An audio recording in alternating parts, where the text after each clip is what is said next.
All right, I'm calling the Wednesday, May 31st, 2023 Code Review Task Force meeting to order at 5:30 p.m. Will the clerk please take roll? Donna Jensen, Here.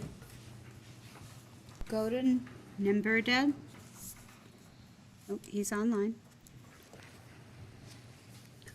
Andrew Nusma, Present? Nancy Nyston, Here. Steve Roush, Present. Shelley Ward, Present. Joshua Wells, All right. absent. And we have Sarah Albrecht, also absent. Thank you, Michelle. We have a quorum. Members of the public may attend in person or participate online at zoom.us/join. Meeting ID 883-2639-2303. Once you log into the meeting, please use the chat feature to tell the moderator if you wish to speak to an item. More information is available in the agenda packet and on the city's website. Now on to the agenda. Item 1, adoption of the agenda. City Clerk, does staff have any changes to the agenda? Nothing from staff. Do any task force members have any changes? May I have a motion to adopt the agenda? Motion to. Moved by Donna, seconded by Shelley. All those in favor say aye, raise your hand. Aye. Aye. Motion carries. Second item of business is approval of the minutes. Does staff have any changes to the minutes? Nothing from staff. Do task force members have any changes? Can I have a motion to approve minutes from the April 26th meeting? Moved by Shelley, seconded by Steve. All those in favor say aye. Aye. Motion carries. Item 3 is review Title VI Police Regulations. So this will be the final review and approval of Title VI Police Regulations. The final version of this title was included in the meeting packet. And as is our custom, we'll go through it. It's provided in our packet, and the recent changes have the yellow highlight.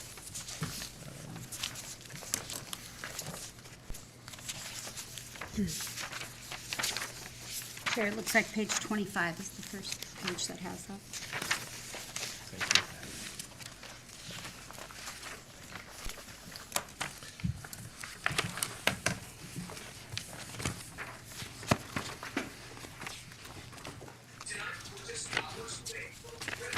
By the way, where did we land on the distinction between potentially dangerous dogs and dangerous dogs? We have both categories still, is that correct?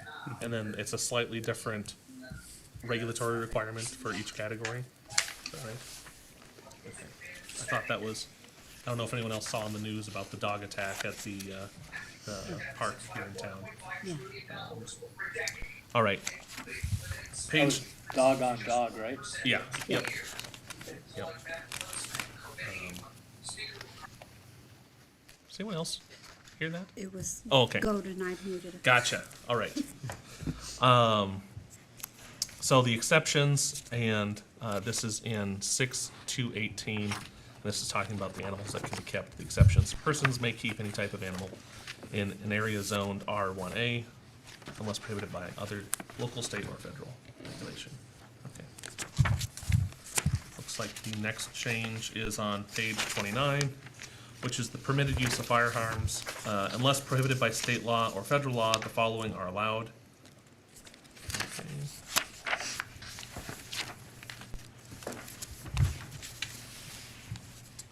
And on page 30, the change from the word handgun to firearms. And then 644, the prohibited use of firearms, A has been stricken. Looks like Jared suggested that we just delete that section. And is that just because it's in state law? Yes, Chair, it's in state law, and it's awkwardly worded as it's existing in our code, but there's no reason to really include that here. Okay, B and C are related to each other, and A kind of stands out as a different regulation. okay. A question I have, if people are on like we have some lots that are quite rural, are they allowed to shoot a firearm on their property as long as they have an appropriate backstop? Or is it anywhere in the city of Burnsville that it's not permitted?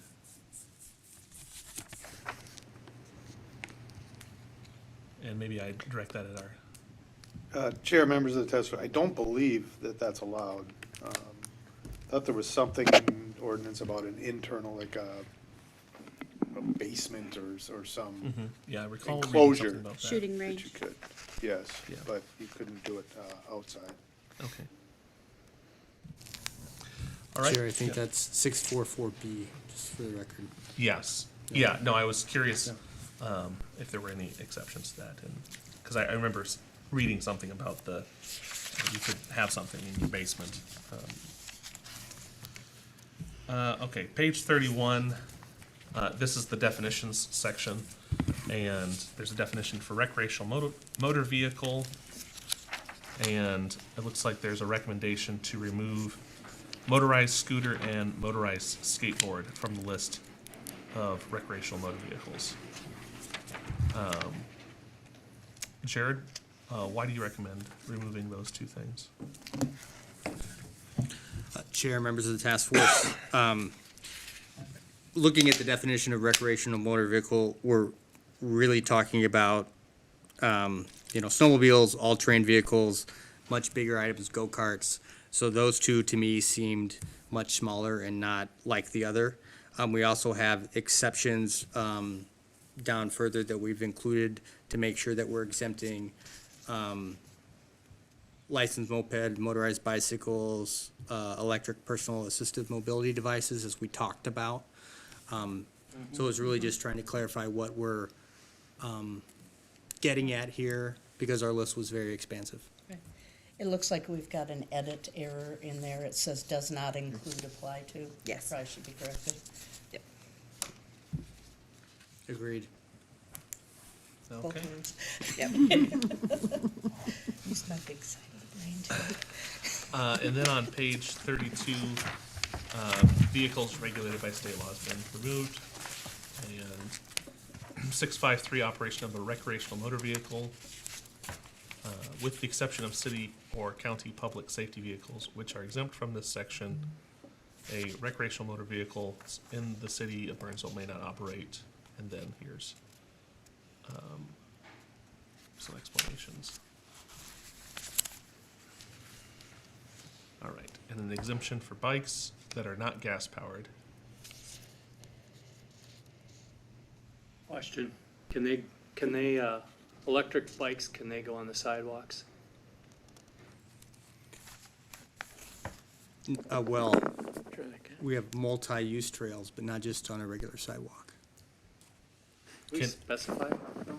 Is it clear? You're saying, is it clear in this regulation? Correct? See here, on a public sidewalk or walkway provided or used for pedestrian travel only is D, 653D. So that's, they may not operate. Okay.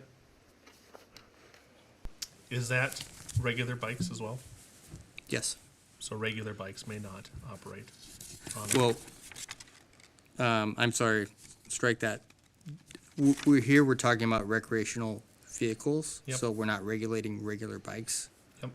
Yeah. So my question is, have you seen the bikes that they're not, they have an electronic motor assist? And maybe that's fine generally because we're saying here, I guess the electric bikes and scooters shall be allowed. Yeah. Is that, but that's on multi-use trails, so is that the same for on a public sidewalk? Because that's under A, is about the exemption for electric bikes. Right. And I guess I don't see, those power assist bikes being in the definition of recreational motor vehicle. Anyways, so they're probably, We talked By about that at the exception, it last seems like meeting, they would be and allowed. They're excluded specifically because of some disability requirements. There were also mobility scooters. That need to be allowed on sidewalk. Yes. Yeah.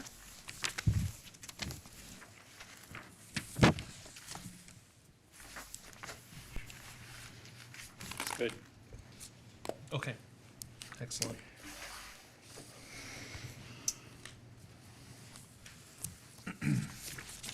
And then on page 33, looks like there's some simplified language about,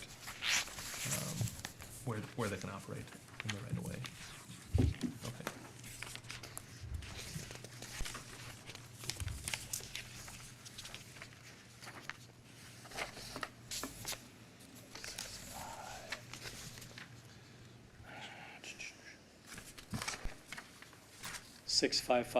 Question. Do we really want them running our recreational vehicles till 1 in the morning? Well, they can't be within 150 feet of a residence, or 300 feet of a residence if they're going faster than 10 miles an hour. Yeah. And that is on Friday and Saturday nights and legal holidays. All right.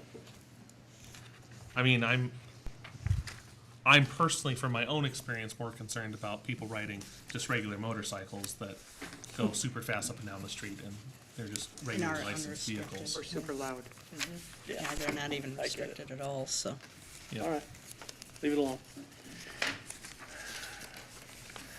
If I remember right from last time, we talked about how sometimes people use these types of vehicles to get to and from work and those kinds of things also, so. I am.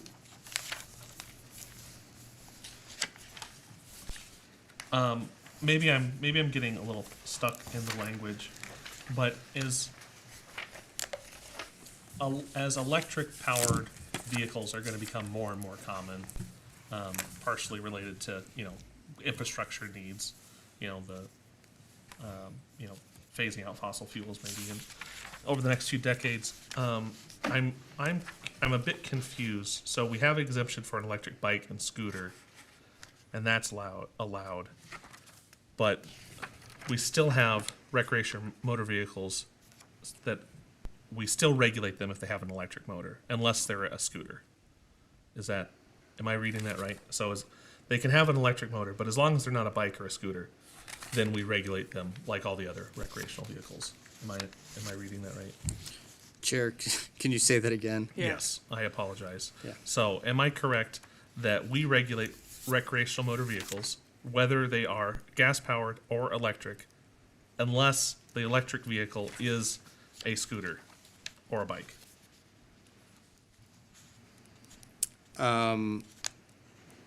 I think, so if we look at the recreational motor vehicle definition, page 31 here, Yep. we have, you're correct, that if it's a self-propelled power-assisted vehicle, we're regulating them as recreational motor vehicles. We have the itemized list of examples, and then we have the exclusions, okay? So then we have licensed mopeds, motorized bicycles, electrical personal assisted mobility devices. Those are all exceptions to this definition. There's a further, more narrow exception when we get to where we can operate recreational motor vehicles. And we say that electric bikes and scooters, so those are already self-propelled, are allowed on multi-use trails. Okay. Thank you for clarifying that for me.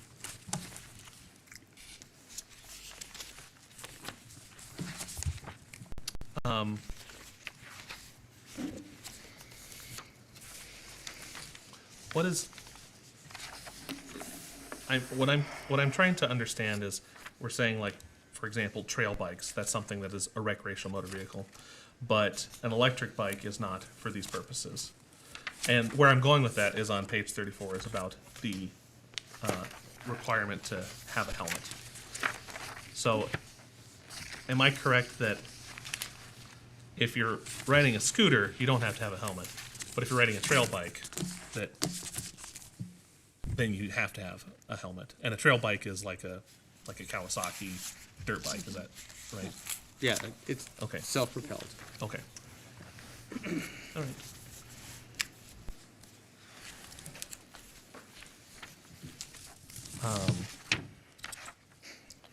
Okay, thank you. Well, the kid in our neighborhood also wears shoulder pads when he drives his mini bike on the street. Makes sense. That's good. Okay, skipping forward to page 38. Leg hold traps. And that's been, we're referring to state code. And then permitted uses of steel jaw leg hold traps may not be used in residential areas. And they must be clearly marked in a conspicuous way. Okay. What would be an example of that conspicuous marking? Like a sign in the ground that says trap ahead 5 feet? Or, Like those irrigation little flags, I suppose they could put those up. okay. Yeah, whatever they want to do. It's up to them. Would it be sufficient enough to say, like on a, for example, my property, would it be sufficient enough to have a, on my fence and say that I have leg hold traps on my property? Or do I need to clearly mark each leg hold trap? You can't have it on your property. Can't have Yeah, it, that's banned. except for the companies that are doing it, and if they're gonna do it, Exterminators. typically they notify. Yeah, but for them, I mean, do they have to mark every, it says they have to be clearly marked, so is that every single trap Yeah. has to be clearly marked? That's what the language says. All right. Then the deletion Here. of drug paraphernalia, oh, I'm sorry. I was just thinking, in my mind, this kind of like the fluorescent orange tape wrapped around the top of it kind of thing is what I was thinking about by being marked so that you could see that it was there. Makes sense. Okay, so the deletion of drug paraphernalia and several pages, okay? And then I think that takes us to page 44. Trespass. And the big clarification here is that the police department issues trespass notices, not another party.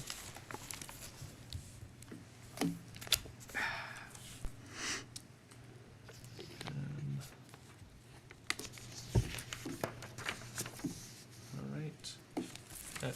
Okay, that takes us to 46, which is prohibited conduct. And a bunch of deletions, just clarifying the language.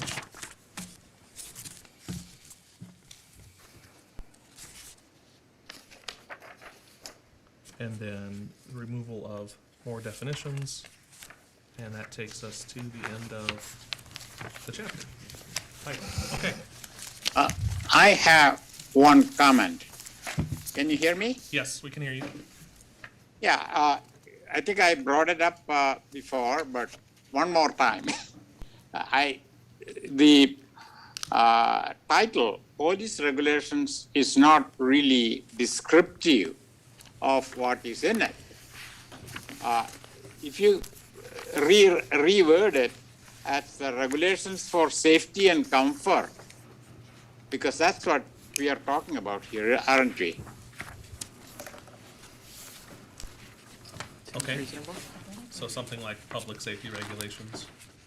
Yeah, safety and comfort. There's the next one, 7 comes, it's clear, health and sanitation.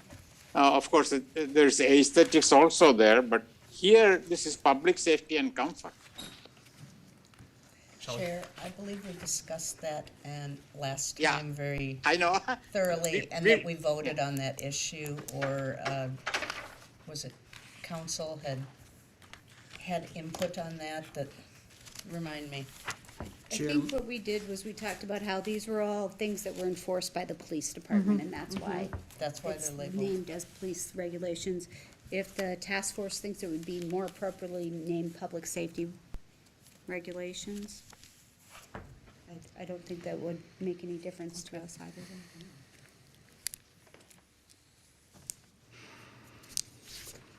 I don't, 'Cause my own feeling is that the title should be descriptive of what is in it. That's kind of my my prejudice, I guess. But but still legally acceptable. so, am I correct, Michelle, that Title VI is the major title in the code that the police are most concerned with as far as local code enforcement? Those are the things that they're charged with regulating, correct? Gotcha, okay, Chair. yeah. Chair, members of the task force, I recall last time we also discussed that these, the types of regulations that are in this title are derived from the city's police power, which is our power to protect for the general public health, safety, and welfare. And so that is also why I think we call it police regulations. Okay, My suggestion then, in a possible name is police regulations for safety and comfort. Because basically we are addressing the safety and comfort of the population there. Sure. So leave the police regulations there, but then add. We would need a motion from someone in the room tonight. okay, thank you, Godin can't vote. okay. No, can I move or I cannot No, even no, move? you can't, I'm sorry. Can I move?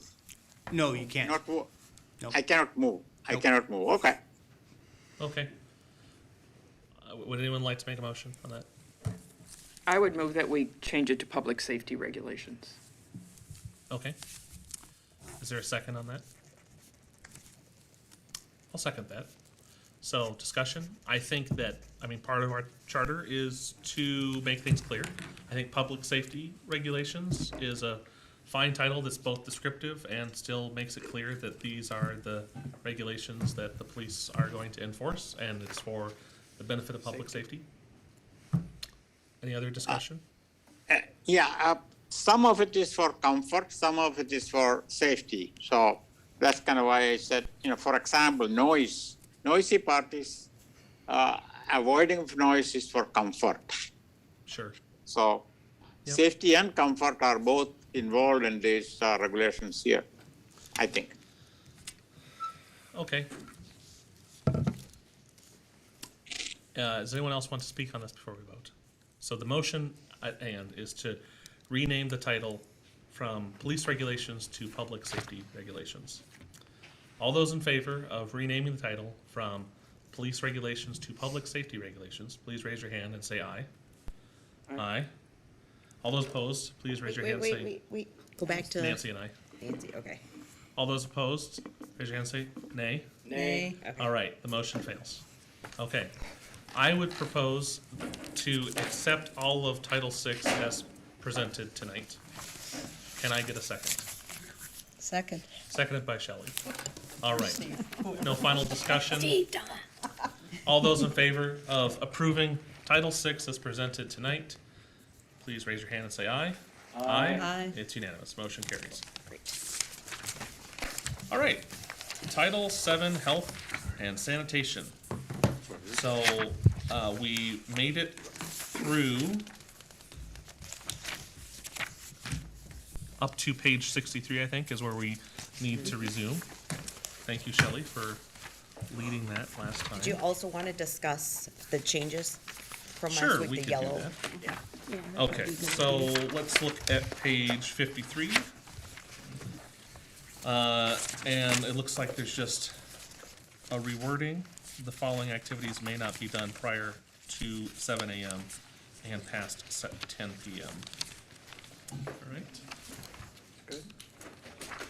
And then on the following page, E, throwing, dumping, or depositing of any dead animal, manure, garbage, waste, et cetera, on private or public, except as expressly authorized by city code and state statute.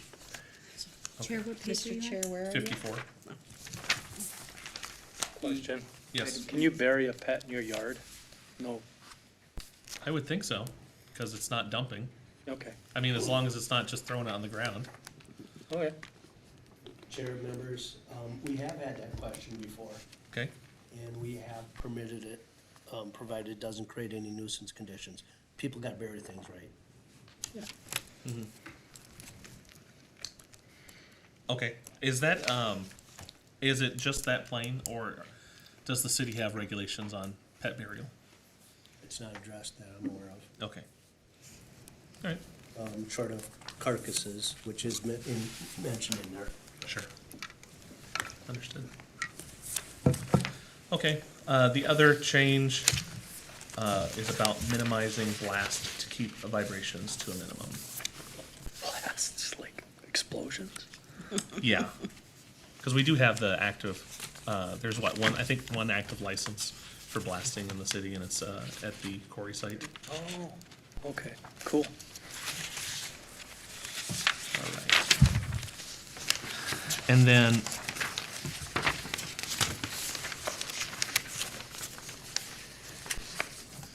I can't tell, but at least in my packet, it looks like 56 is all new text. Is that right? Because it has an underline, and it looks like it's a slightly different shade of color than the text on 54. Yes, Sure. but it's not new to this packet. Thank It was you. new last week, Okay. or last month. Thank you. Right. And that takes us to page 59. And the task force consensus was to specify outside storage. Alright. A question on that, and I'm sorry, we're going over already trodden ground, but outside storage, does that just mean completely uncovered? Like if you just had a small shanty over it, or a carport with no walls, is that considered outside storage still? What section you looking at? Page 59, 58 into 59, which is the junked or abandoned vehicles, which basically, the whole title is, it'll be unlawful for any person to park, keep, or place, or store outside to permit the parking or storage of an inoperable or abandoned vehicle. Chair, members of the task force, yeah, so if you have an inoperable or abandoned vehicle in your driveway, storing it outside, it would be prohibited. If you have a little shelter over it, it's still being stored outside. Okay, so if I build 3 walls around it, then it's inside? No. No, So if I build 4 walls around it, then it's inside? it would be inside. You may have another issue with Building the code. structure. Building code. Yep, there you go. Can you have a second shed, or is it too close to the You might other have and just moved your problem to another section of the category? code, but- Yep. Fair enough. Okay. And then, since we struck abandoned vehicle as the definition, how do we know what an abandoned vehicle is? Did that just get moved? Because it did say previously it had to be like 48 hours. Because I do see that there's the definition of junk vehicle, abandoned vehicle on page 50. Okay, so just that one. Okay, we good? Vehicles remain for a period of more 48 hours on public property. Okay.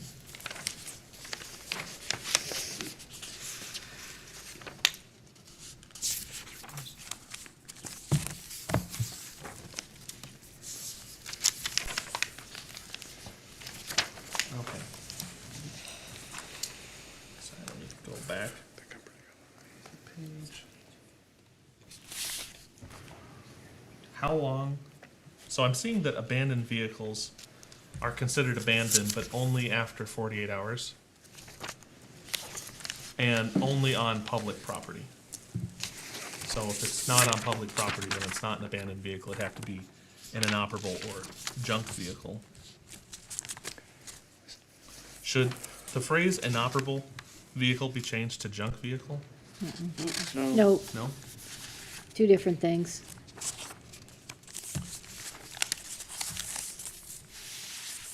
Okay. Thank you. Question. Yes. So families driving through, car breaks down, they can leave it on public property for 2 days. 3 days, then this Before we applies. call it abandon, it doesn't mean it's legal to leave it where they abandon it. Yeah. Task force member Ward is correct. Yeah, that's where, when I was up north, I made the phone call because my car died on the street, the right side of the parking, but they couldn't get it till 2 days, and I'd be on the wrong side the next day.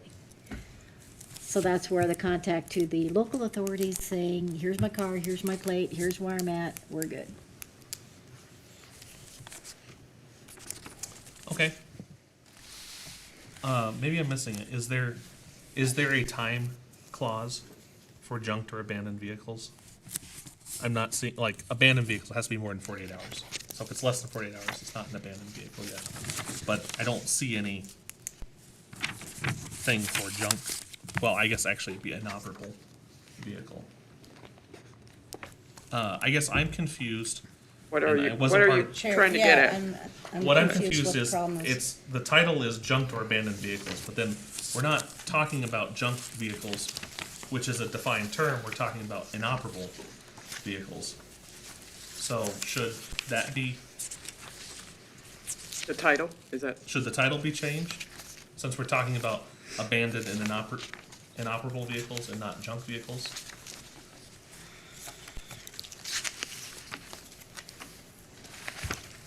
I don't care.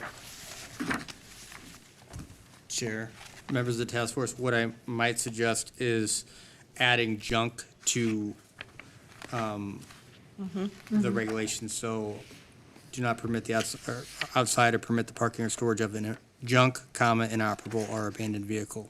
Yes. Because junk vehicle is more expansive than an inoperable vehicle. Okay, I think that's a good change. I think we just do it on consensus. All right, thank you very much. And then I think that takes us through all that was covered last time. So we would all be on page 63 then for our regular thorough review. Weeds. Weeds, but not marijuana. Oh, that is good. All right, weeds and growing grass. How exciting. Careful how you say that. What?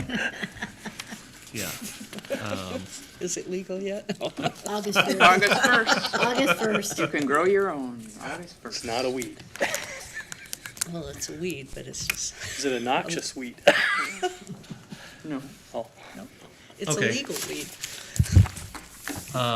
so We old people. really the first couple of sections just kind of setting up what a public nuisance is and just some definitions. Is there any conversation that we want to have? I'll say through page 65, so 63, 64, 65. poison ivy's covered, right? That's what It's a noxious weed, I believe. It has to be defined. Okay. Good.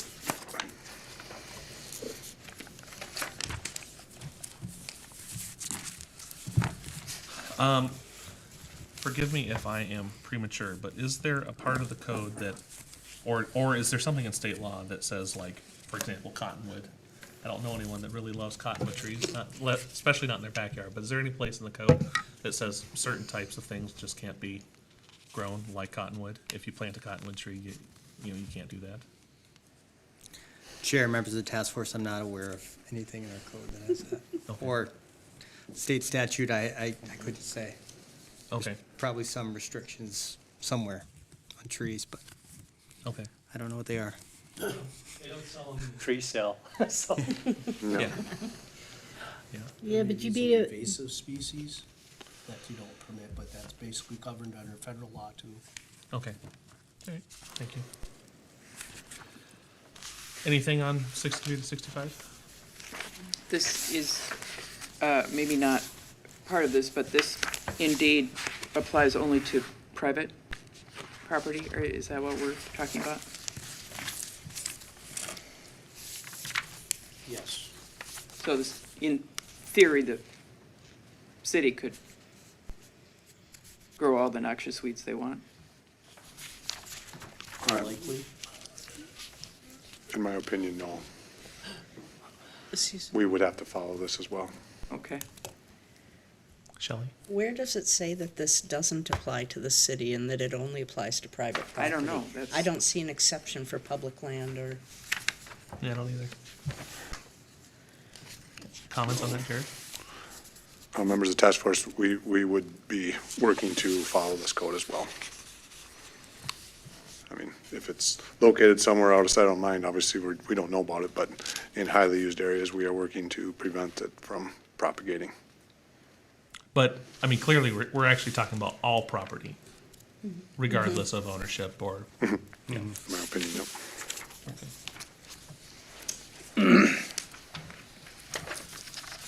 okay. 66 and 67 are kind of deletions that have been previously integrated. Anything on 67 or anything on up to 67 that we'd like to discuss?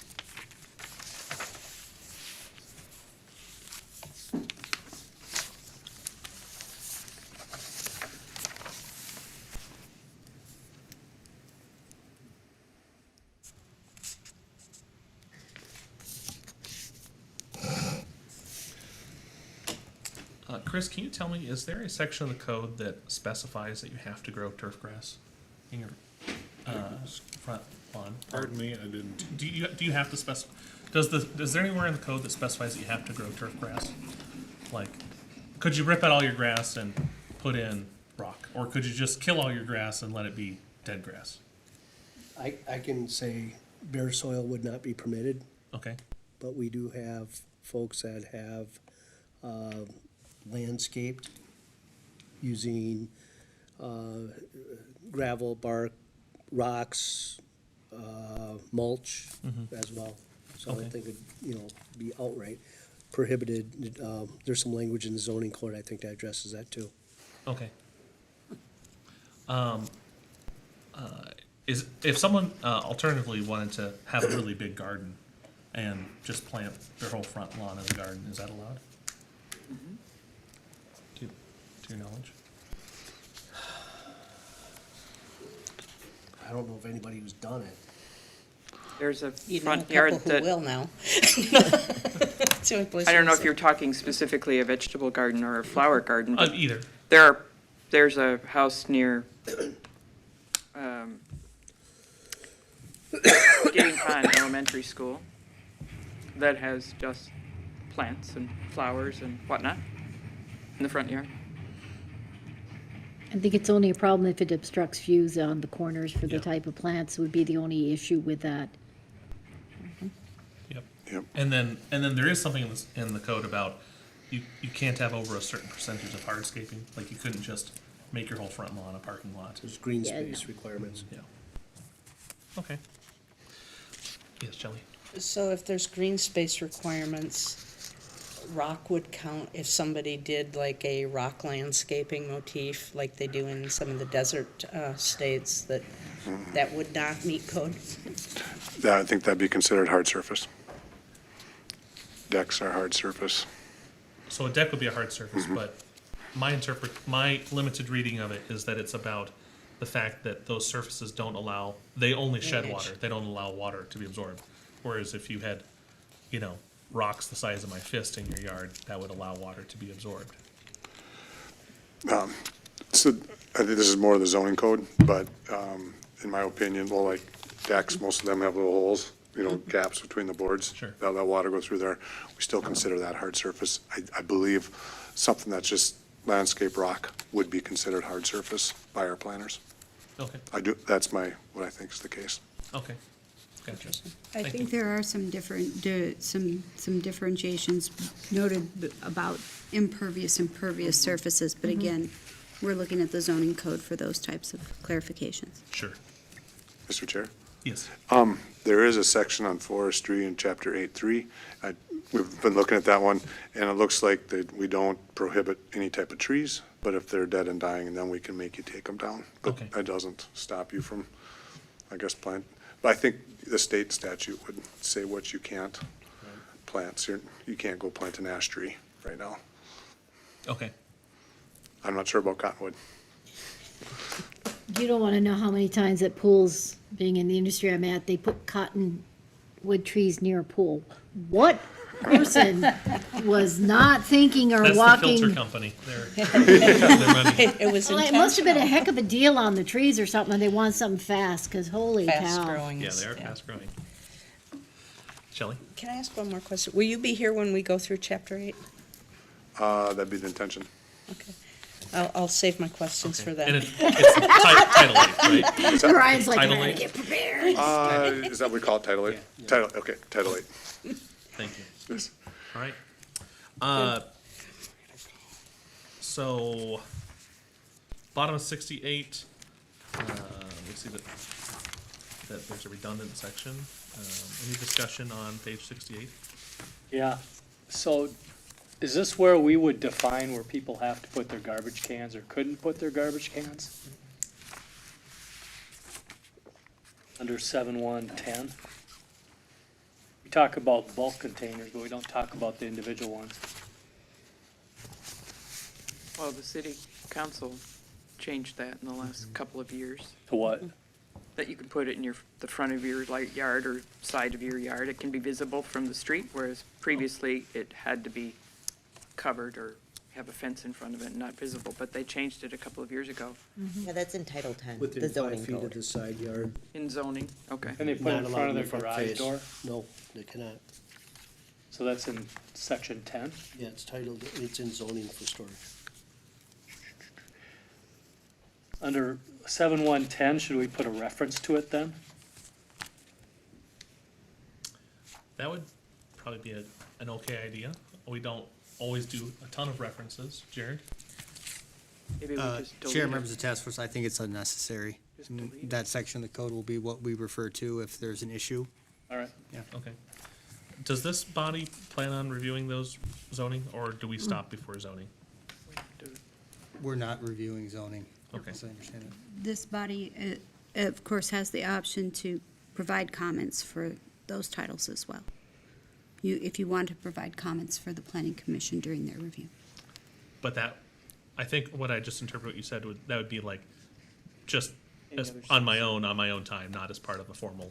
Correct. Us for what That's been the plan that I'm aware of. Okay, thank you.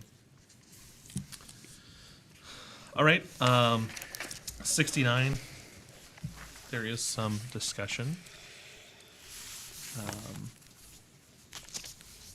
Code enforcement official versus code enforcement officer. Is code enforcement officer a thing, like a real thing? Sounds kind of like an artificial title to me. Forsley. Chair and membership.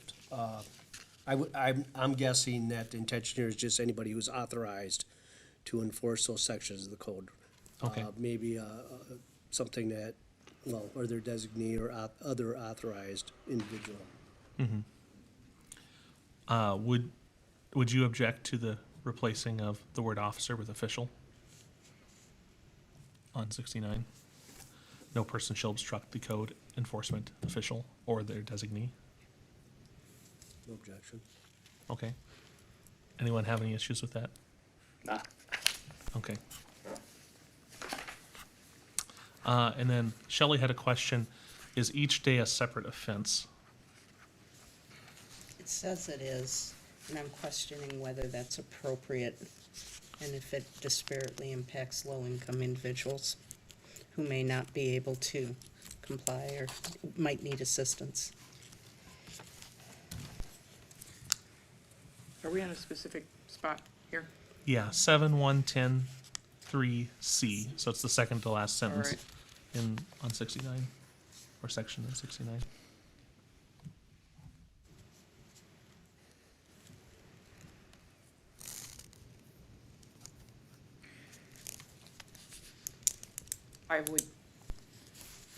I would think if people are obstructing their, if the city finally is able to go in and clean out the garbage in someone's backyard, we don't want them obstructed. And I don't care if they're low income or not, they shouldn't be obstructing that. Chair. Yes. Members of the task force, we have this, I'm pretty positive this language is in our just general code penalty that we reviewed at the beginning of this process. It was a long time ago, if you recall. But essentially, that is for misdemeanor purposes. Okay. So if you violate the code on one day, you may get a citation on another day and you can't avoid that. It really comes up in the criminal context. In the civil context, if you're enforcing it civilly, it would just be, do you still have this out, at the time that you go in and seek a court order for injunctive relief. So it's simply there to make sure that if you can't kind of repeatedly thumb your nose at the code. But that's half the fun, if you're gonna thumb your nose. So So, the each day, but it's only referring to the obstruction. But that's an act of a person, not the fact that there's refuse that needs cleaned up. It's the fact that someone is actively obstructing The inspection. That's how I yeah. the take it. inspection and the remediation. So that wouldn't be that no one has come to help me clean it up. It'd be I'm doing something to stop Chris and the other code enforcement officers from posting coming notice. and Yep, And cleaning it up. Yeah. In this context, yes. Okay. okay, fair enough. Chair and task force members too, there is our definition further on about what a bulk refuse container is. It's anything over 96 gallons, so that precludes any of the household carts. What we're looking at here are dumpsters, the large volume dumpsters, and I'm gonna use the term bagsters, which we have a lot of calls on. And that's why this portion was put in there. We do have a lot of problems with those Yeah, being left on site, or the bulk roll-off containers that are sitting for month after month after month. That's why this was specifically put into this code language several years ago. Shelley? Specific to those, I know there was a lot of trouble getting those picked up during COVID, where they just weren't picking them up and they were sitting there for months on end. And when they can't get that picked up, are we literally holding that against the property owner?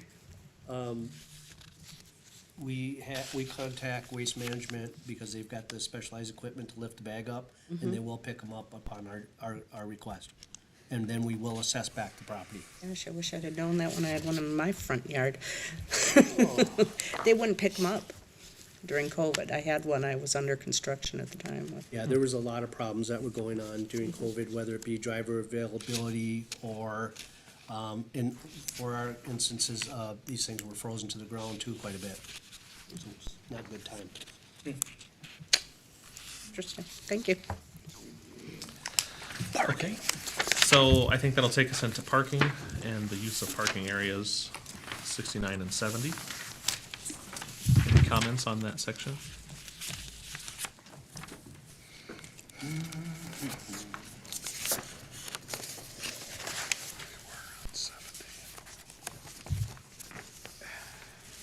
the change in item 2B, the number of vehicles may not exceed the number that can be garaged.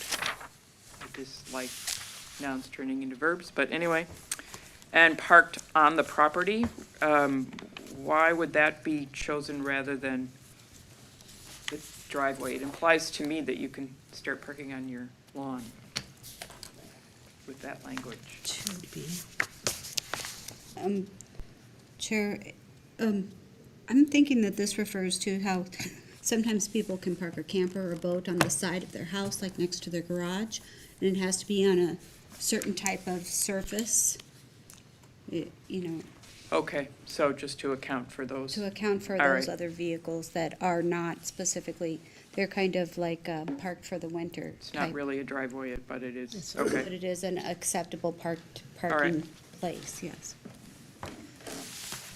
So do we need to define that differently? It is defined in a different section of the code. Okay, I thought, okay. Yeah. Chair, members of the task force, I'm not sure that this is talking about recreational, it's just the number of passenger vehicles. Yeah. I didn't even see that. I don't know where the edit came from, but I'm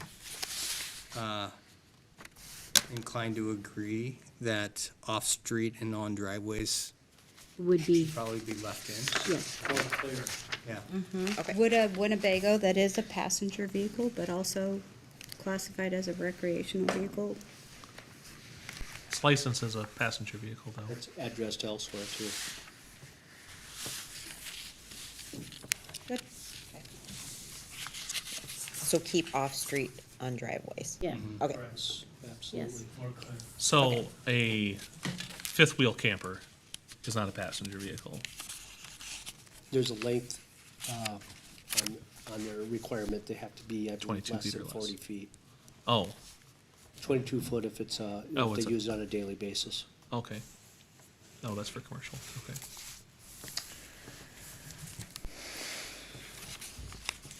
Okay. Anything else on parking? Nancy? Is it noted elsewhere about not being able to park on street overnight? Which, Police regulation.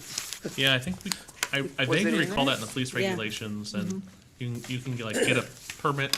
It's not allowed, and it's never allowed during a snow emergency, but you can get a permit for 3 days. You just have to register at the city. I recall that. Something no more than a week Yeah. to, that I was must in, have missed it.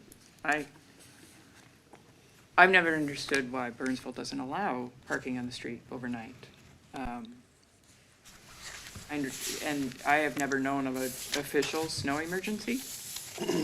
So, it just feels like the city is changing, and the regulation that you can't park on the street is, old.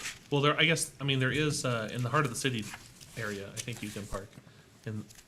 No, I thought there was a zoning change where there was one part of town where you could park on street, assuming there wasn't a snow emergency. If there's designated signs. Oh, maybe that's just what it is. I won't speak on behalf of the police or the fire chief, but as I recall talking with them about this, they said it was a public safety thing, specifically in like cul-de-sacs with trying to get trucks down streets if you have both sides parking. And then the police officers I talked to said that, in their opinion, it made it harder for people to tell when unscrupulous people were in vehicles or around that. But Yeah, yeah, and that's the part that, it seems very old-fashioned, that there might be something unscrupulous if your car's on the street overnight, but right? Mr. Chairman, members of the commission, task force, I'm sorry. It's used very much so in public works. We basically schedule, when we're plowing roads, we're coming in at 1 or 2 to take advantage of the no parking between 2 and 6. So, and if we went to the snow emergency method, it would add significant complexity to what we're doing. So it's highly valued in public works. The heart of the city, like there are areas under the deck and sort where you can stay for 48 hours. But on street is basically no parking 2 to 6. my neighbors have lived there for a long time, and they have no clue that that's part of the city code, and, so if the city wants to do it that way, it'd be great if there was a way to alert everybody, maybe even the beginning of every winter or something. And street cleaning is not announced either and done during the day, and then, they just go around and. Chair, we do put it in the bulletin regularly for the Burnsville Bulletin that comes out every quarter. I don't know that it's in there every quarter, but I'm positive it's in there at least once a year. And we have found that the quarterly bulletin is our most read publication, where from our surveys, that's where most of our residents get their information from. So we always make sure to put it in there. Of course, it is available in our code, on our website, in different places, and those types of things.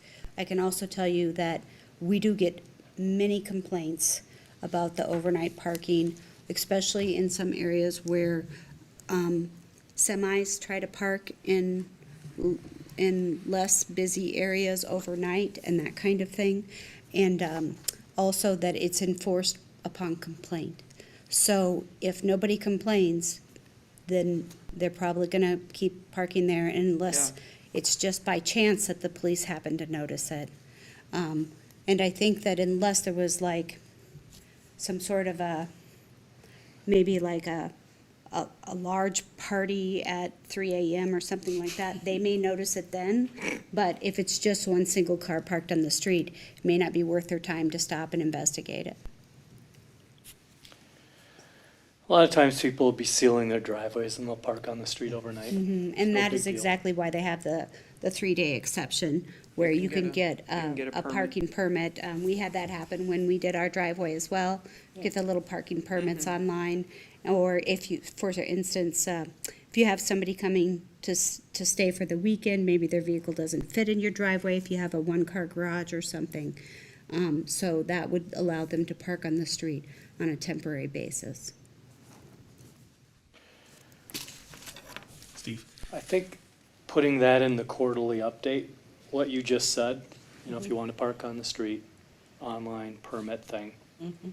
Maybe even that the garbage cans, you know, can be placed on the side but not in the front. And then on the campers and trailers and the rule about 14 days. Yeah, Highlighting some of that And again, all of these things get into, you're not the first one to suggest that. Yep. All of these things we do put in the bulletin on a regular basis. Whether it gets read or not, I can't guarantee you, so. But I didn't know about that. You could get a permit. So, And good. I've been here 17 and a half years, and I've gotten 2, maybe 3 calls about people who have gotten parking tickets for being parked on the street. So it doesn't happen a lot, but it could happen, yes. Well, you have to call it in during the off times for it to be addressed too. That is, but we have had people send in requests, like especially online. We have the online where you can report a concern. And sometimes, and you can do that anonymously also. So it's people who don't want to rat their neighbor out, but really want their kid to get the car off the street in front of their house, right? Yes, so you can do that, and you can say, this car has been parked here overnight for 2 weeks, and then put that complaint in, and then it will get, maybe not that night, but within the next couple of days, they would check on it. That's good to know. Task force members, if we're all plowing and the cul-de-sac situation is brought up, our public works group will work with the police to have cars towed during that time, so. Yeah, it's more of a car that's at the end of the street, that parks right at the end of the street, that you can't get around the corner, and you know the car is across the street where it's supposed to be, but there's no room. So it parks always at that end of the street. Right. We also have some serious challenges with apartment complexes that don't have enough parking spots for everyone, and people try to park on the street there.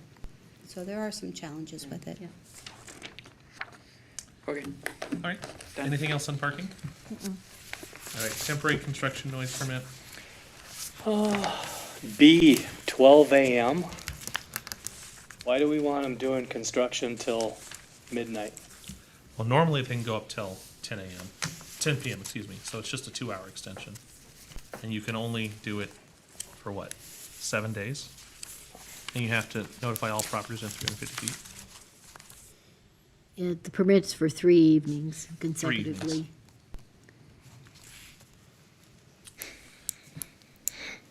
Michelle? And I'm not sure how often this happens, Ryan, you may be more aware of it than I am, but I do recall when they were building Costco, that was one of the things they got, was this extension permit, and it allowed them to go later into the evening, and they had to get the permission. You know, there's the homes in the cul-de-sacs there along McAndrews and that type of thing, so they did have to, notify the property owners and stuff, but it was more about just being able to put in those longer days on for some of those things, because it was such a large project. All right. And it's not for, you'll notice in E, it talks about the zones that it's allowed in. So it's not to say no one lives in those zones, but it's not the residential zones. All right, that I'm they could be good. issued in. Makes sense. And Maybe if they someday never they'll do back the up, Burnsville Center. Good. So, you can hear that for miles. What's that? The trucks with those beeps when they back up. In the summer, you can hear it miles and miles away. Some would say that's a good thing. So you don't get run over. Okay, so to 72, water and sewer annoying. and public right-of-way. So a bunch of definitions. And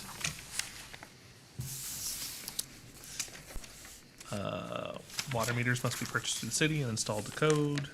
Moving through 75, talks about private water and sewage systems. Does anyone have any comments? It's mostly deleting of old text.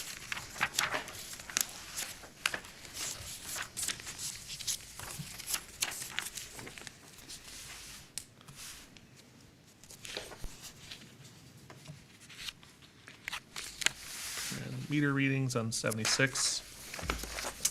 A lot of deletions and clarifications.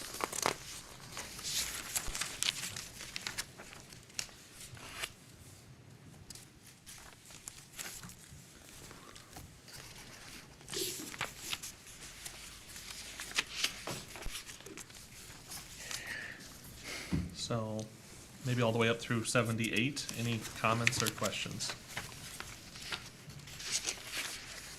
No. Okay.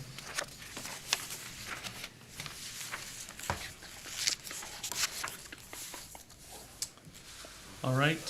79 talks about liability for repair.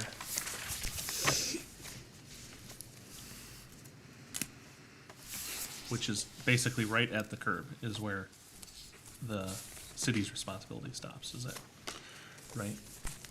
Mr. Chair, for sanitary sewer pipes, the property owner owns their connection all the way up to the city pipe in the street, including the connection. Okay. And then for water, there's something called a curb stop that comes up, and the city owns the curb stop and the pipe to the main. The property owner owns the pipe from the house to the curb stop. Okay. That was what we intended to say. Hopefully it says that. All right.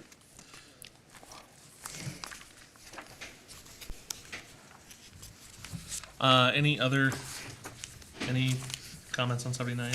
Otherwise, we can keep going forward.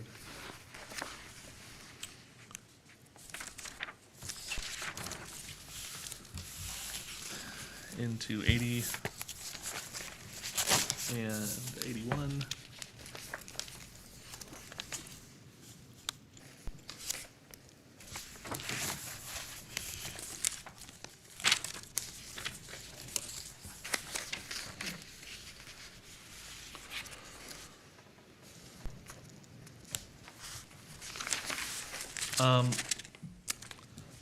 Jared, I have a question. On the bottom of 81, the right to enter land, the city by any authorized employee or agent shall have the right to enter and be admitted to any lands and property in the city for the purpose of inspection of the materials, plumbing works and fixtures of all kinds, used by or in connection with the water and sewer systems. Does that include into someone's dwelling, or is it just onto the grass?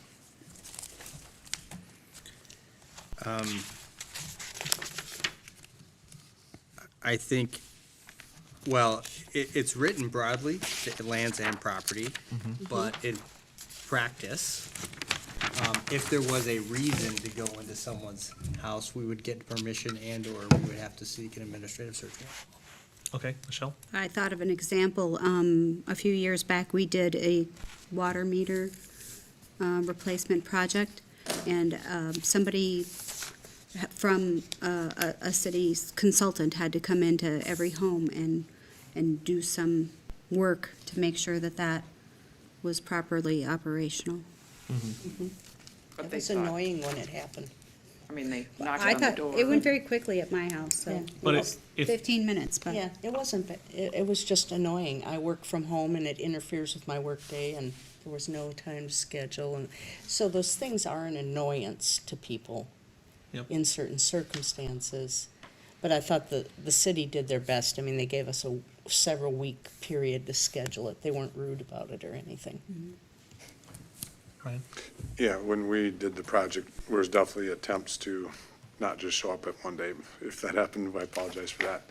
But another situation could be randomly, all of a sudden, there's no more water being billed. Someone may have removed their meter, and it's taking water for free, so, we wouldn't just barge in, but we would say, what's going on? So there are reasons why we have to see, or there could be, connections that are illegal and potentially could damage the water supply. So there's reasons why we do need to get into houses potentially, but we certainly don't break down doors and that kind of stuff. to The do water it. department's here. Shelby. I'm just kind of thinking back to a couple of situations where, like I had some plumbing work done and I had inspectors show up completely unscheduled, unnoticed. Is this something that is typical, or they just have a bad week when I happen to have these things happen? Did you pull the permit, or? A contractor pulled the permit, and so they came out to do inspections. I'm in my jammies sick. I'm like, huh? You know, it's really poor to have that happen as a homeowner. So I'm just wondering what our practice is when we have to get in for, say, a plumbing inspection or something like that. Do we schedule it or contact the homeowner and let them know we're coming? Yeah, Have you we, been to my house? I I've haven't, never but answered. Just checking. the contractor pulls a permit, they're required to call for the inspection and coordinate with you. The contractor is required to coordinate with you. We do have an exact time inspections or anytime inspections depending on what the client wants. Is So that a process we could improve? Because I don't know about most contractors, but it seems to be kind of a we have a, deficiency or a gap. we ask every single time what you would like, any time, a specific time, Okay. or morning or afternoon time. And that's on the contractor, or whoever pulled the permit. And so we do ask that for every single one. I don't know how to, I'll keep working on it, but if I you just have any think that's a practice suggestions. that could be improved, is to, even require the homeowner's number, and actually have the city do the communication rather than expecting contractors to do it. A lot of times they're doing, 10 furnace installs or whatever. And just a thought, not related to the code necessarily. We can move on. Michelle? Sure, I can think of some reasons why that might not work out very well, because we do have a lot of homeowners who have no idea when they should be pulling permits and when they don't need one. And so the contractors, that's their job and that's what they do every day, and they know when they need to pull a permit. And so they're the ones who pull the permit, which means they're the ones who are doing the communication. If the homeowners do the permit, then they're gonna get to schedule the inspection. And it's part of their license requirement. Okay. Interesting. Jared, if you could humor me, so the right to enter land, if someone says, heck no, not coming in my basement to check out my water, how does that play out? The city approaches the court and gets an administrative search warrant. And the right to petition the court for that, is that because of this section, or regardless of this section, the city could do that? Well, it's, this section obviously helps. There's probably several other sections of the code, depending on what it is we're going in there for. You might have an administrative search warrant if there's, suspects of being like a nuisance house, where there's public safety and health considerations inside someone's house. And sometimes those are done in conjunction with the city and even the county. So there's kind of a variety of different scenarios that would occur. It doesn't happen very often, but the approach to court is the due process that you would get, and you'd have to prove up why you need to have access to, what the basis for is under our city code and state statute, and then the court would grant it or not. Okay. Thank you.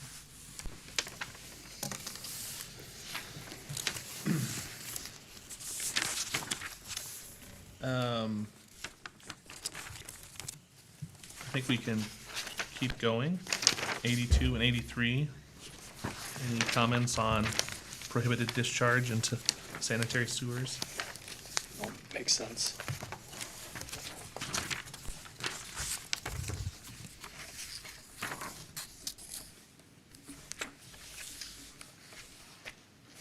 Ryan, can you tell me why, or Chris maybe, can you tell me why you can't have water hotter than 150 degrees Fahrenheit? That's 8.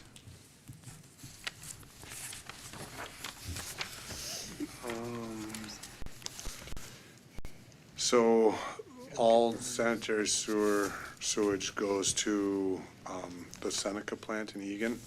I'm thinking perhaps that would, if there's good bacteria that is used in the treatment, I'm thinking let's face it, if we're a long ways away from there, Yeah. most of the water probably would be cooled enough by the time I got there, but if we were relatively close by, I could see, let's say it was an industrial facility putting out thousands of gallons of super hot water. Yeah. I could see it killing the good bacteria Gotcha. needed to treat the water. Okay. That'd be my Educated guess? educated guess. Well, Fair And enough. then on the plumbing code side, it could be materials that are used for transporting, whether it's a supply or waste. It might exceed that level that they're capable of Sure. doing. Okay. All right, thank you. Shelley, did you have something? Item 12, the pollutants, actually kind of caused a question in my mind. Recently, they redid the streets in my neighborhood, and we have a lot of ponds, and they had to replace the sewers that drain into them when they did this, evidently, and rebuild the curbs. And the pond wound up full of schmutzy oil and mess as a result of the work that was done. And I didn't see any cleanup effort associated with that, and I'm wondering if there is any, if that's like a Minnesota DNR thing, or if when the city has hired somebody to replace streets, that they need to take care of the runoff from this that results. We had dirty ducks in our pond, sadly. Task Force Member Ward, yeah, we should be participating in preventing that. Generally, we have lots of those inlets into the catch basins, trying to prevent sediment. And then they're sweeping up, when it's not gravel. Is it perfect? Not every time, no. Do you know what year this was? Yeah, it was this year, This year a already? few weeks ago, yeah. Oh, I'll be happy to talk to you about that afterwards, but that's what made me think of, I thought it was just kind of, we did all this work, and it was a shame the Yeah. way it shook out, so. I with apologize this for part of that. it. No, it's not your fault. As a leader of the department, this is not what we're wanting to have happen on construction projects, so. That's good to know. We do want to manage that, and so let's have a quick Yeah, discussion. I'll chat with you afterwards, great. Thank you. What's an example of a pollutant that would cause or contribute to a violation of applicable water quality standards? The number one water quality standard problem is phosphorus. Okay. So it's probably elsewhere, but anything that would be providing food for more algae growth, that type of thing. Okay. But it could be chemicals. This is kind of a nice catch-all in there, but chemical or native or natural, the less we have of anything but water going in there, the better, for reasons discussed. It seems like this section is mostly, well, I would apply to anyone. It seems like it's mostly aimed at, people.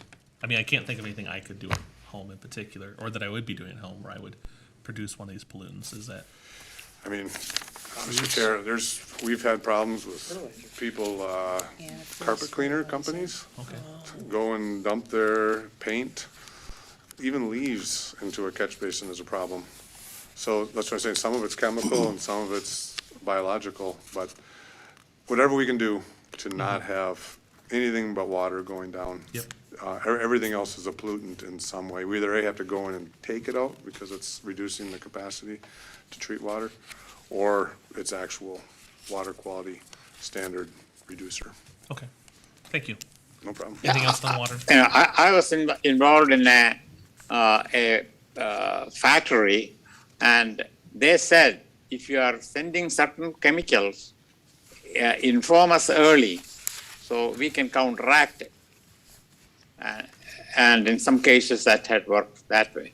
So it is a relationship between the sewage plant operator and the factory. Thank you. Anyway, that's probably not applicable here, but just an illustrative example. I'll call Ryan before I flush, so. Nope, don't do that. Do not do that. Not gonna pick Oh, up. my goodness. All right. On to page 85, storm drainage utility. And maybe I'll just say Money. all the way up to page 90, the start of page 90. Anything that we want to discuss there?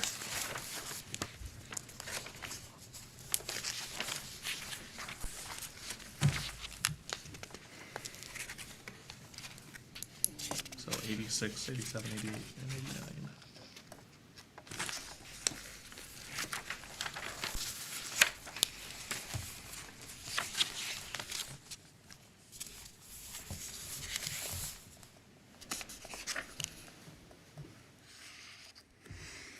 I do see on page 88, there's a comment from Jared about what is the annual monitoring report. Ryan, is that something that you're aware of? If you look under D4 on page 88, it says the annual monitoring report. Michelle? Chair, I can let you know that we do still have an annual report. It's no longer referred to as the annual monitoring report. So we could probably change that language to be consistent and make sure that it's still being reported there. I don't think that the new report is much shorter and has a lot fewer details, so I don't think that it is in that report. So I'll double check that. Okay. That's a report the city prepares on the quality of the water So for the state. we have something called the Drinking Water Protection Overlay District. And it's in the vulnerable areas for drinking water contamination. And we do provide an online presence as well as a pictographic, is that what you call those? Pictures with some stats on it. Yep. But I think that has another section in the code though, the Drinking Water Protection. There is an NPDES permit that it could be referring to as well, for a stormwater discharge. Could you start over, please? That could be referencing the NPDES permit for stormwater discharge. Yeah, it's taken care of by I believe it's streets or natural resources. That's an annual monitoring report. Why would that be here though? You're hearing Tony White, our water superintendent. Thank you. Thank you, voice from the sky. Items 1, 2, and 3 are all related to drinking water. So I'm thinking this one, Tony, you are correct, we do have that in stormwater management, but I'm thinking this one is a drinking water. And we do have an annual monitoring report for the area vulnerable to pollution. But is this code the appropriate place for you to define your own reports? I'm not sure about that. I don't think so. Chair, members of the task force, we could do two things here. We could just say in an annual monitoring report, but if the only monitoring report that we have is related to the overlay district, then we may want to narrow it to the overlay district monitoring report. Okay. Can we remove it? Yeah, just remove it. Strike all of 4. Is that what you're saying? Correct. Doesn't relieve the city of its obligation, but it doesn't need to be in code. Right. Shelley? We'll take it. I don't know, I'd like to see what's going on with our drinking water and be able to have access to that report. I think it should be in the code. But Is that state statute though? It's, Is it yeah, the state, statute? it Yeah. is. Okay. Yeah, you have to report it, because we used to have a park in Lakeville, and we had to do our annual testing, and then you got your report, and you had to post how you could get it or read it and produce a copy if requested. And the city of Burnsville has theirs every year, because I get that notification when it comes out, and Is this referring to the consumer confidence report then? Yep. Maybe from the Department of Health of, Yep. there's some yeah, the annual monitoring that we do at our treatment plant. There is Right. some of that. It seems to indicate that this is some additional reporting that we have self-imposed. That's why I suggested removing it. Right? 2018 is about when the overlay district went into effect. So I'm thinking it's there, and I'm looking back at 7 to, is it moving to 21? Protection of drinking water supply. Yep. So Okay. I think we do produce it. Doesn't need to be in the code that says we have to. I don't know, but it is something we do. Okay, so I think we'll just leave it. I'm ambivalent. I have no opinion on the matter after what was been stated. Well, what does Tony think?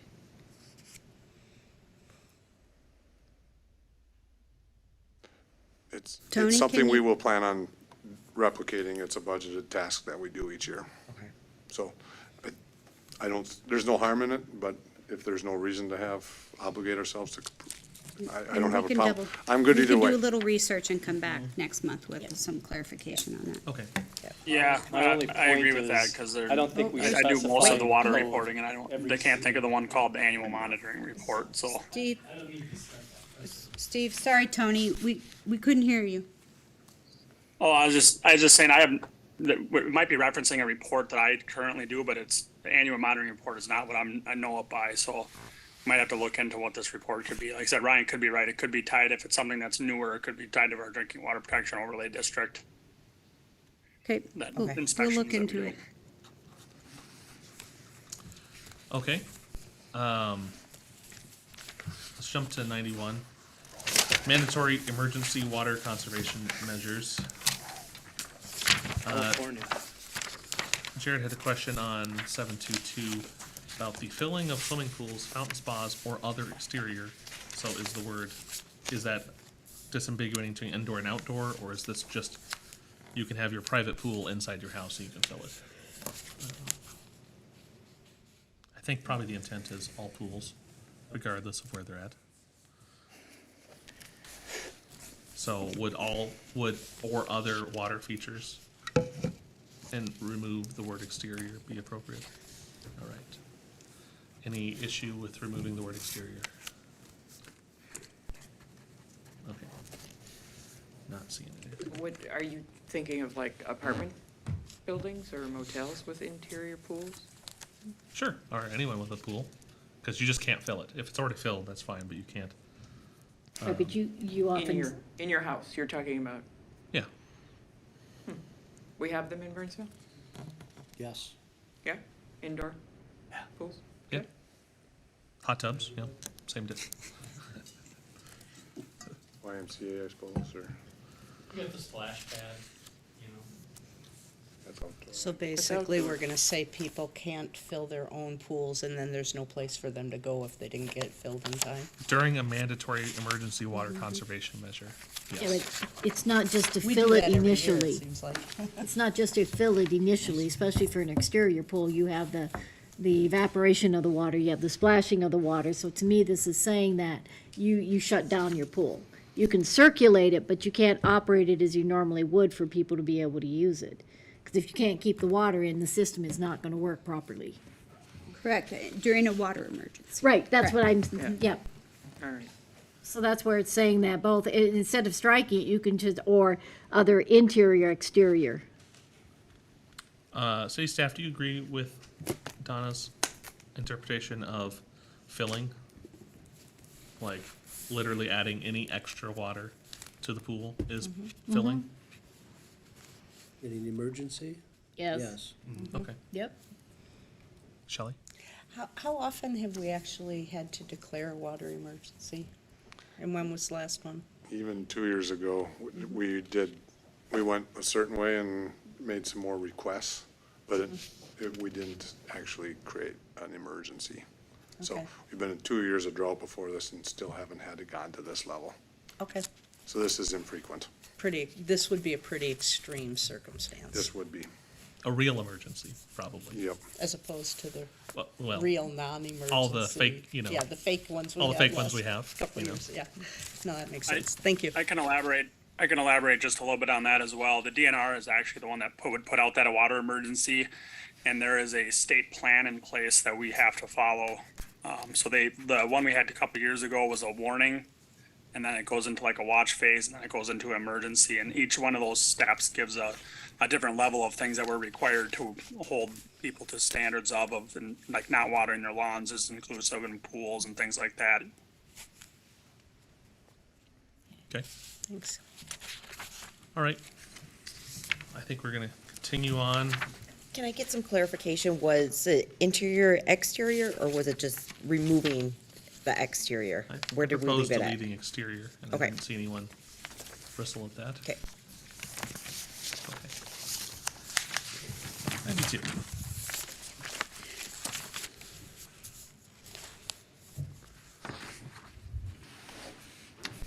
Question from Jared about, is this in the fee schedule? On 722C1. Fines will be added to the monthly water bill. Is that in the fee schedule?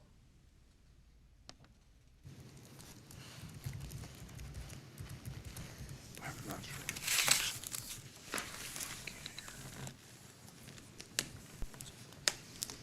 I don't have the answer. We're looking, she's scrolling for it. Because there's a whole lot of other fees in that Yeah, schedule. Donna, got any thoughts? Okay, while they're looking at that, let's keep going. 92 and 93 starts moving some definitions. And then into 94 and 95 are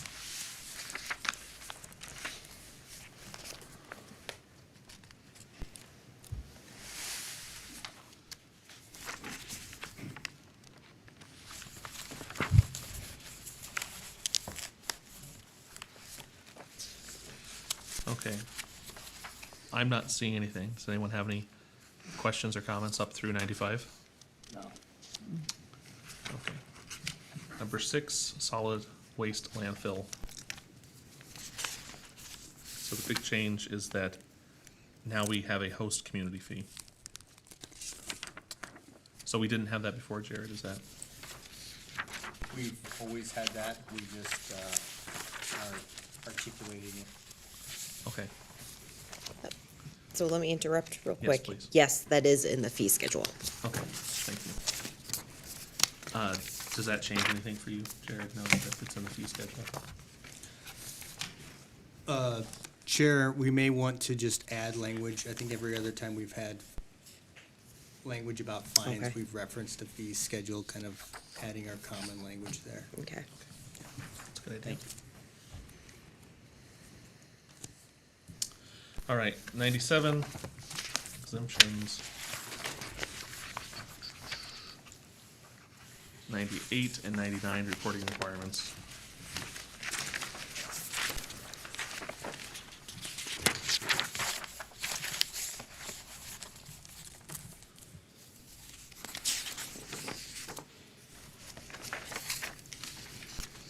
All right. And then into 100, which is more definitions, a couple of added definitions, large event venue, organics.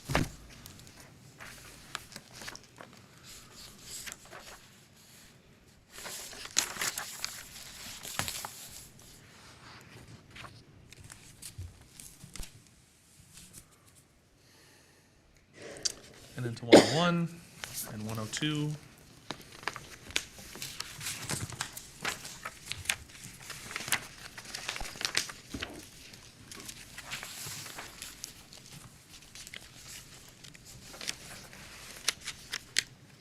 Anything through 102?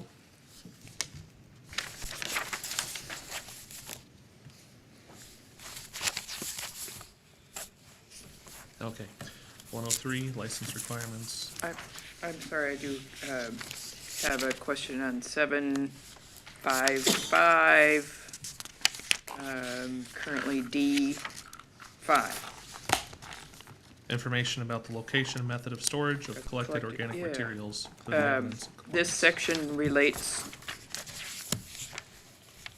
to, The hauling. yeah, solid do waste. any haulers do this? This isn't related to the private people, is it? Organics? Yeah. I don't think Burnsville does organics yet. Yeah, Burnsville does. Really? The- But not the haulers, but they have a place that people can Right. take it Typically, to. commercial venues. Some commercial venues do, okay. There's I would drop-off love for sites. someone to pick it up for me, rather than having to take it there like I do now. And in Thought the you'd give summer, it to the like chickens. daily, Task, so. task force members, I believe what this is saying is that if they're gonna be collecting it, they have to tell us where they're gonna bring it. Okay. If they do it. Yeah, right. Yeah, But if they there don't def- do it, then there's nothing. There to is it. some companies that have pick up some of this. It's not mandatory. Okay. I have a question. Multiple dwelling or multiple unit residential building, there's a lot of organics and putrefied solid treat and all that. How about commercial sites or shopping centers, those things, do they come under this, or where does they come? We work with, basically follow Dakota County Solid Waste Ordinance. And I'd say it's a work in progress, moving towards organics being mandatory as a collection. Right now, it's not, but, I think they're moving in that direction to try to meet the Minnesota Pollution Control Agency's, goals of trying to get to 75% waste diversion by not very far from now, which they aren't gonna get to. Sooner So than that'd be can like done. food waste. Yeah, food waste or like in the, task force members' question there, like if you have a food production facility, how are they handling that? Okay. I think if you notice in our restrooms, there's also an organic waste bin for paper towels, when you dry your hands, that kind of thing. Banana peels. I always have them in my pockets, so just, yeah. Okay. I lived in New York, they did that. They had, not apple cores in their pockets, but they did have the organic waste. And they got mad if you mixed them up. Okay, so license requirements on 103, and then on 104, 105, it's just more license requirements. And then exemption from it, into 106.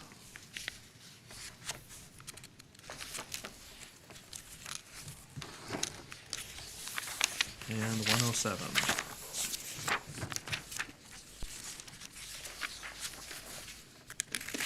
I have a Yes. question about the weekly in item I, Which page? 107. Thank you. So is that a recent change? Okay. Yes. Because I changed haulers so I could get it weekly rather than every other week, but, Yep, that was They just part of just 2023. mandated it recently. but now Yes. everybody has to do it. I think it started January 2023. Okay. Everyone, all haulers are supposed to be doing it. I think some are really struggling to get enough drivers to make it happen. That's what they kept telling me. If you listen to the radio, there's But lots of other, ads. other companies seem to be able to do it, but the company I used to have couldn't ever get it done, so Maybe they should pay their drivers. something's amiss. Right. So continuing into 108.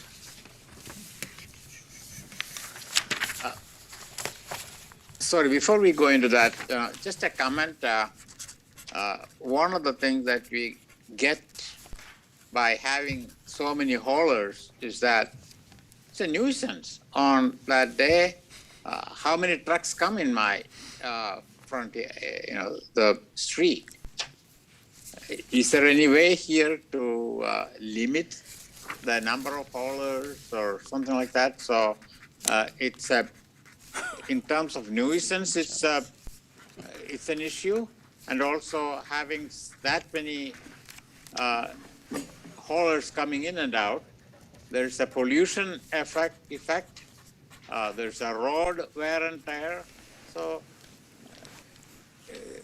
is the city looking into any of those kind of things? Because it's a good thing for both energy and road maintenance, I think. I have been on ad hoc committees looking at that issue, and people are fiercely loyal to having the right to have their own hauler. Like, otherwise they would think they were in a communist country. If there was any limitation on haulers, if, by God, the city should do it. I was shocked at the feelings about it. I don't appreciate having, I think my little block has 5 different haulers, 3 trucks each. Today was garbage day. It's ridiculous. My cul-de-sac too. But I You know, am, one after the other. we're in the minority, so So can the city? I would legislate love to that? have it limited, but It's not, that's not for the code though. Yeah, I would say that the task force member Nystuen is correct that it is a very contentious issue and that there are state statutes and requirements for dealing with, organized collection, but that is not the purview of this task force. So I would say we don't need to Worry about it. discuss it much further. All A right. city council meeting you could go to. Yeah. Yes, yes, I know that this has come up before, and the city council's last attempt to help mitigate this situation was when they went to specific days to help mitigate that issue, so at least you didn't have garbage trucks in your neighborhood every day. Right. But because of it, and it's been more than one task force, but over the years that this has come up, and who knows, maybe today's era is a little different, has a different attitude towards trash haulers, but I don't know how long it's been since the last one. Do you, Nancy? it was a while ago. Yeah, but- I think it happened it might have happened around the time I started, 2005, Wow, that time. time flies. Might be time for another one. I mean, That's not to say that it might not be, but this is something that's brought up to the council regularly, and they consider it, and so far they have said, we've heard from our residents, and we're not gonna change it right now. But they have done the mitigation to make it down to 1 day per certain geographical area of the city. Okay, well, let's table that discussion since we can't do anything about it, and I'd like to finish 7 before we adjourn. Yes, all right, if we jump all the way forward to 110, page 110. I'm not caught up with you yet. Scavenging provision. So on 110, I see language in 763, which is host community fee. That appears to be a duplicate. That's in there twice, because we already talked about that. And it's on page 96 as well. So 744 duplicates 763. What is a host fee? Yeah, because they're in separate sections. Yeah, they're in some. It's about construction debris and Yeah, on page different types. 110 Okay. versus solid waste. So since we have the dump, we charge them more? Right. Yeah, Okay. Yeah, because we're taking all their trash. Be taller than Buck Hill pretty soon. So I hear. Yeah, Another thing for another contentious yeah. city council meeting. Okay, so is that repeat? Because I'm not seeing any. I'm looking at the text between the two, and they look to be completely the same. Right, they're in two they're in separate different sections. sections about different Applying to materials. different types of Materials. Gotcha. All right. Thank you. Good catch, though. 111 and 12, just a bunch of deletions, same with 113.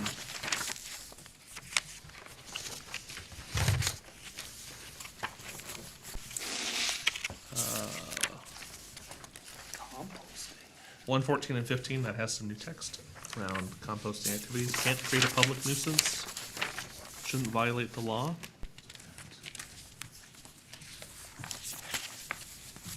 So 772 composting where you can put them. Not in the front yard, right? Okay, good. And it's like 3 of them, right? Like Minneapolis has? 3. All right, perfect.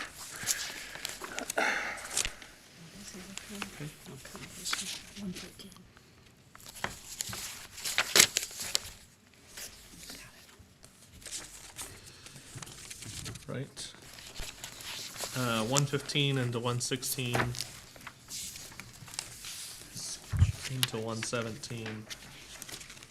Not seeing any questions or new text proposed.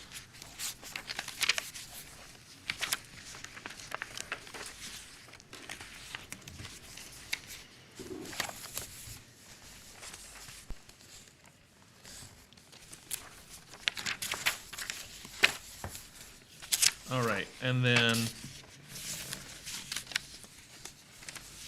about a dozen pages on SSTS with no comments. All right. I'd like to jump all the way to page 133, because that's the next time I see anything significantly new.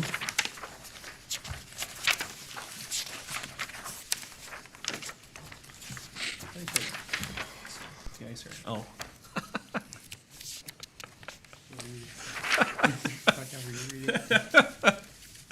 I was definitely going to say de-icer, which is not it. All right, de-icer. That's funny. All right. It's been a long day. Yeah. All right, so just some the chapter on de-icers. Okay. Before we do that, 133, 7812, record keeping an annual report. Does the city publish that? Or do they just turn it into the state?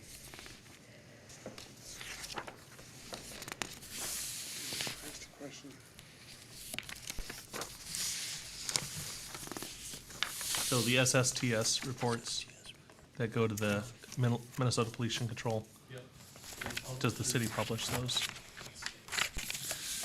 That is turned into the state.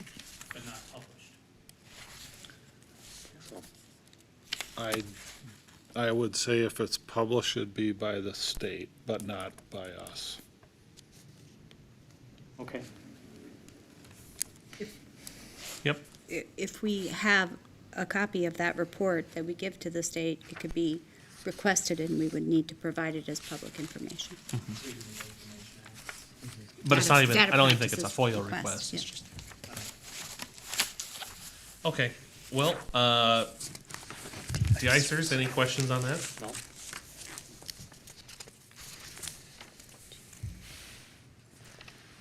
Did these come from somewhere, or someone just magically made all these up? The de-icers? Yeah, about application and use and storage and, Yeah, with, the city has a permit to discharge waters to ponds and lakes and all that sort of thing. So, the Minnesota Pollution Control Agency administers that permit and updates it. This is language that is required, that we have in our code to meet our permit requirements. But it is good. We do want everyone to apply those judiciously and store them effectively and all that stuff. So it's definitely a good thing. Yeah, it's not using it to shovel. yeah. Correct. All right. Well, that is the conclusion of 7 and 15 minutes early. If there's nothing else in 7. All right. The next code review task force meeting will be June 28th at 5:30 PM here in the city council chambers. Meetings will typically be held on the last Wednesday night of each month. Says there is no homework. We'll continue discussing Title VII. Michelle, do you have any other final comments? I actually do. Number one, we're super impressed that we got through all of Title VII Yeah. tonight, which is why we didn't have any homework scheduled for next month. I also want to let you know that we will be welcoming some new members to the task force. Okay. Coming up, I think we have 5 new members being appointed.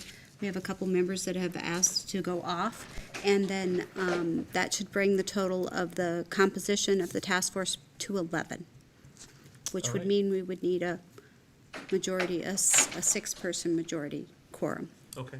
When do they start their service? So they will be appointed on June 6th, next week. Okay. And assuming all the background checks and all the formalities get straightened out, they could start at the June meeting. Okay. Task force members, unlike regular commissions that have terms that like go through June 30th and the next person would start July 1st, this body does not have a term. So they could start for the June meeting and probably get a little, get their feet wet a little with the review of the changes made to Title VII, and then we would all start Title VIII in July. Okay. Will they have completed orientation by the time they Yes. come? Okay. So does that mean those of us who are going off don't need to be at the June meeting? I mean, that's completely up to you. If you wouldn't have to be. Okay, It could be that, maybe only 1 or 2 of them could even make it to the Okay. June meeting because we haven't given them all the schedule and everything All yet, right. right? So they haven't had the training is on June 4th. I think potentially it would be more so if they came to the June meeting, more so about them kind of getting acclimated to the task force and how we operate. okay. Okay. Excellent. I think that's a good idea. And that will give them a chance to get used to what we do. Who has decided not to continue with the task force? Nancy? All right. Nancy's gonna be spending time with her neighbors. Steve? Yeah. Get Okay. them to not park on the street and things like that. Are Josh and Sarah still? Yes. Okay. Right? Nothing, we've Correct. heard Okay. nothing to the contrary. Well, Steve and Nancy, thank you very much for your contributions over the last 2 years. It's been enjoyable working and discussing these important items. Yeah, enjoyed it. I think with that, there are no other items, and the meeting is adjourned. Yeah.